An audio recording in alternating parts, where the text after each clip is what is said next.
Hello all, మనకు దసరా విజయదశమి ఈ రెండు అన్నా కూడా ఒకటే. దసరాకి ముందుగా 9 రోజులు 9 నవరాత్రులు జరుపుకుంటాము.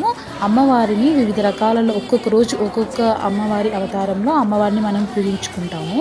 అలాగే మనము మన తెలుగులో అయితే ఒక బొమ్మల కొలనని, నార్మల్గా తమిళ్లో అయితే గొల్లు అని పెట్టుకుంటాము. ఈ గొల్లు పెట్టుకుని గొల్లులో అన్ని రకాల దేవుళ్ళని, అలాగే కొన్ని బర్డ్స్, ఎనిమల్స్, అన్ని శక్తులని ఒకటే చోట పెట్టి, అలాగే కొన్ని షోకేస్ థింగ్స్ పెట్టుకొని మంచిగా డెకరేట్ చేసుకొని మన చుట్టుపక్కల ఉన్న ఫ్రెండ్స్ని, అలాగే మన ఇంటి పక్క వాళ్ళని, మన బంధువులను పిలుచుకొని ఈవినింగ్ టైంలో మంచిగా పూజ చేసుకొని మంచిగా దేవుణ్ణి మంచి కలగాలని ప్రార్థించుకొని, అలాగే వాళ్ళకి వెళ్ళేటప్పుడు మన దగ్గర నుంచి ఏదైనా ఒక గిఫ్ట్ లాగా ఏదో ఒకటి వాళ్ళకి ఇచ్చేసి మనం పంపిస్తుంటాం. ఇలా 9 నవరాత్రులు చేసుకొని 10వ రోజు దసరాని సెలబ్రేట్ చేసుకుంటాం. అదే ఇది.